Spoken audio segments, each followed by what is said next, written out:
Reese, K-Mac, Panton Smith, The Firm. Get him, G. G-Money behind the glass on the 1s and 2s, getting it in. Oh, man. Saturday, the situation happened down in Daytona Beach, actually. Bethune-Cookman University decided not to move forward with Ed Reed. They fired him. Oh, they didn't sign his contract. Yeah, they didn't ratify the agreement. Yeah, he fired himself. Right. That's the question. Do you think he fired himself? Yeah, oh, yeah. I mean, he was acting like a 15-year-old upset about the food in the cafeteria.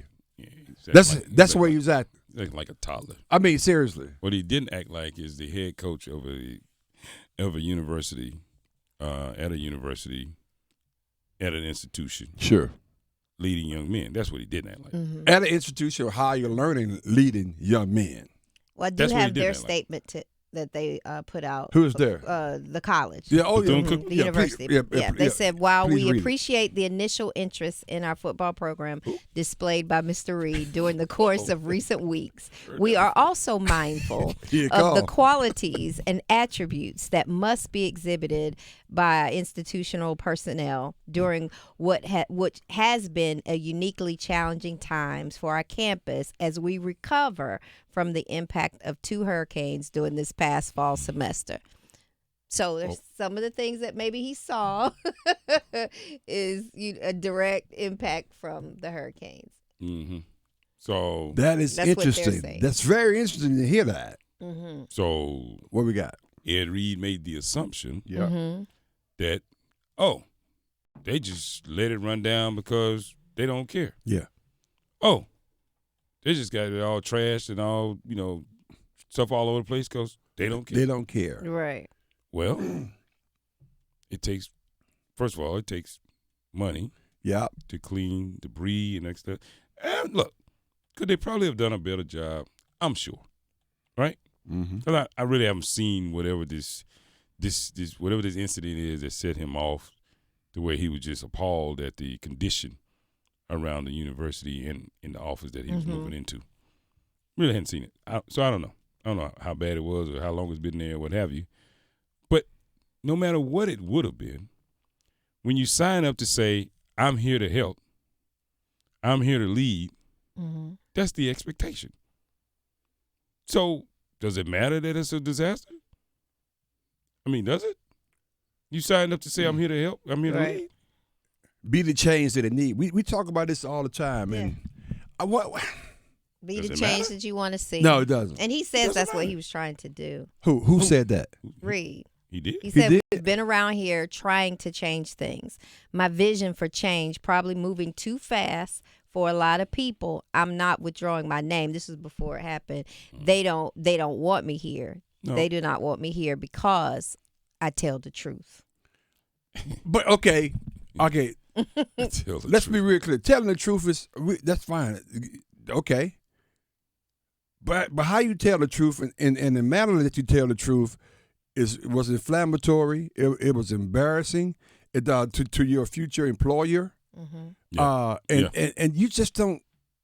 You can't recover from that. Too, just be honest. I mean, actually, to be honest, I look at him differently than I looked at him before. I'll be honest with you. Then you had some Bethune-Cookman students protesting, so they need to fire the board of trustees because they didn't hire Ed Reed. Why when y'all protesting said you fire the board of trustees because they didn't get it cleaned up? Thank you. See, that's the fire thing. For that. I mean, fire for that face. Say, hey, look, Ed Reed should have said it the way he said it. Yeah. But guess what? He right. The Steelers are falling down in the hallway. Right. Can y'all fix this? Right. Can you say? I mean, can we do that? Right. If we want to protest something. Right. See what I'm saying? And it was that way before Ed Reed got there. Before he went and did his survey or whatever he did, his goal land, what I call it. Well, he was riding around on his go kart. Yeah. But the manner and the language and just his disposition about how he was communicating. But he apologized. But he was running off emotion. His feelings. But he did a couple of videos though. It was not one. Yeah. He did a couple of videos, and I'm thinking, Ed. They said, well, he's going to have Shaq come in and all these guys come in and do all this. That's cool. Hey, but they could reach out to him. Hey, they still may want to do it. But my point is, as a leader of men. That's right. Let's go back to that point. Mm-hmm. as an African American at an African American institution, the leader of predominantly African Americans, that's how you gonna come off? I asked someone the other day, I said, you take a job as director of community development. Okay. Okay. And some communities need more development than others.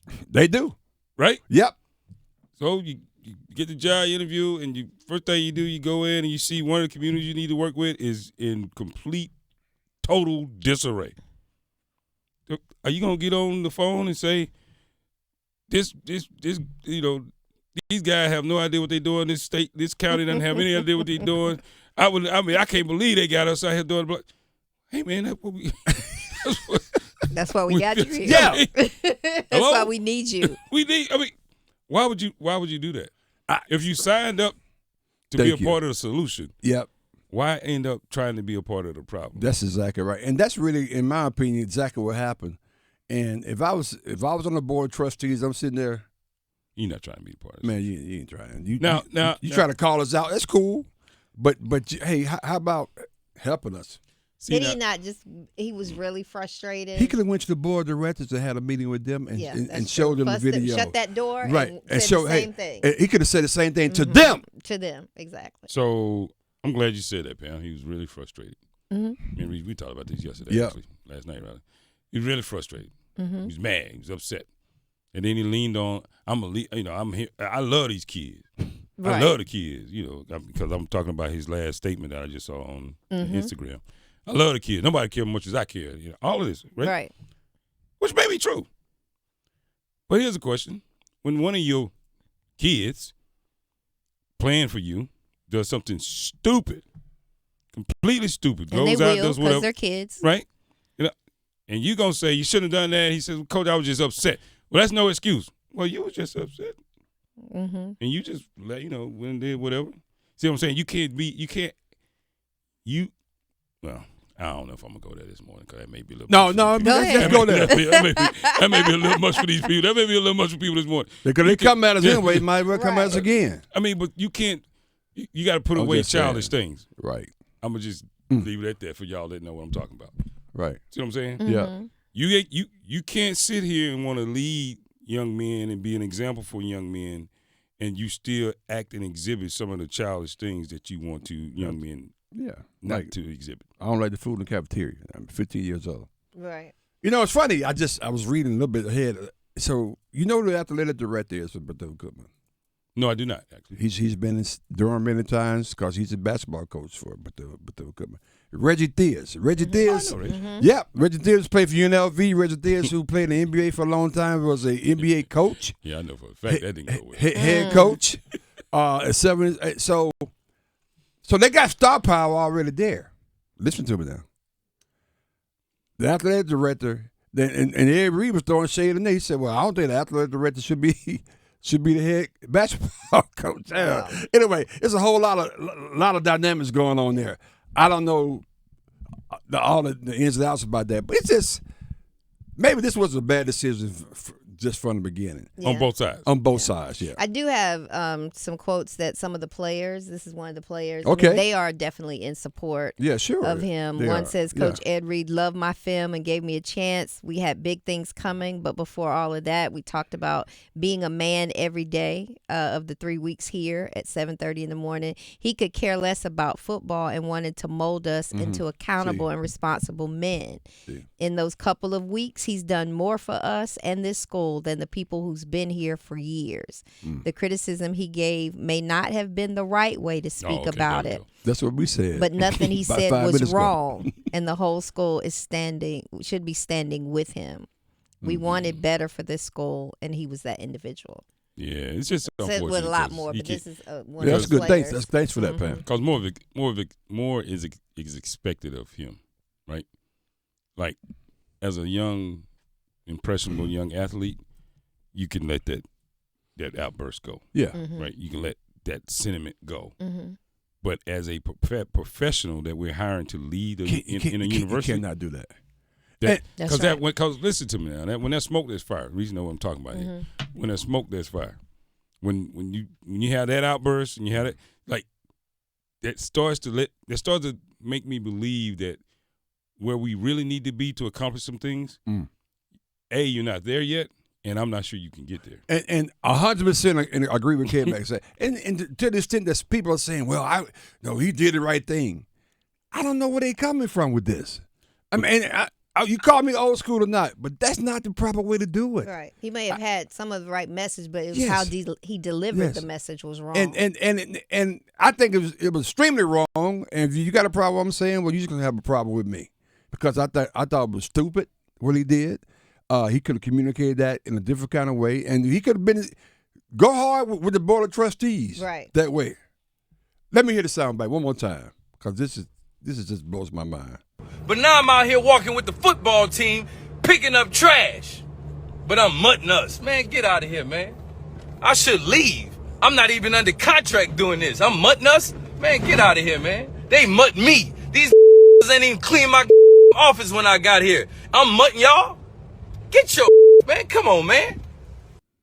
That's the leader. And they're supposed to keep. Yeah, that's the leader of men right there. No, that's not gonna happen. I mean, because to me it was disrespectful, and I just go back to when Deion was down in Montgomery, walk around during the warm-ups, and the players from Alabama State were sitting there cussing them out. Right, absolutely. I mean, to me that's disrespectful to me. Absolutely. No, yeah, we don't. But there are some people, Kate Mack and Pam, think that's cool. Right. Think that's okay. The mentality of people these days, that's really okay to do that. Right. Well, that's ridiculous. Well, it's not. It's not. Yeah, right there. Well, you got to hold yourself to a house then. Yes. Right. That's the only thing I'm trying. I just don't like. What's wrong with holding yourself to a higher standard? Because we're not doing it for you. Because we settled out, we would do that. To who? Right. But to the culture. What the hell? I am who I am. I'm gonna be my true self. Y'all gonna make me no, what we are saying is y'all gonna make me start cussing. I know, and what we're saying is 100% true. That makes no sense to me. I ain't gonna sell out. Oh, hey, tell me what to do. Right. Well, what do you mean, sell to the man? culture? You what know does that exactly mean? You know, I don't. Hold on. I don't know what it means, but we know what it means. What is it, like how you like because you operate with a certain level of standard and decorum? Man. That means you sell it out to the culture. What culture? The culture of fool. I mean, what the culture of foolishness? Is that what you're gonna say? That's good. That was actually good. Culture of foolishness. No, that's what it is. That's a new term. What is wrong? What is that? That's like saying, man, I don't wear socks, man. You wear socks, man, you sell out. Yeah, that's right. What the hell? What's wrong with that? I don't care how cold it is. I'm not selling out. Right. Walk around with ashy because the man wants you to wear socks. Ankles. The man wants you to wear socks. The COF, culture of foolishness. I mean, we're gonna pin that one. The COF. I mean, I don't. That's what it is. Y'all got me all. No. Because when you asked for the question, I said there's some people. Some people listen. All right. James White. Let's go to James White real quick. Oh, wow. Brother White, glad hell. Anytime you call in. Real quick. We close with James White. Wednesday. Let's go, James. What you got, James? How you doing, brother? Good morning. Nick, just one quick thing on this whole subject. You can be disruptive, but you got to be constructively disruptive if you're going to be a leader and a coach. Thank you. And so part of the problem is that he was not constructively disruptive. Not at all. That's good. Not at all. And every organization, every leader who's listening know that sometimes you need a disruptive technology. Yeah. A disruptive technology comes in and disrupts the system so that you can show what is right. The problem is he was not constructive in his disruption. You know what? You know what? It always takes Jay and talk me off the ledge. Because you was about to go there. I appreciate you, Jay. Hey, Jay, we up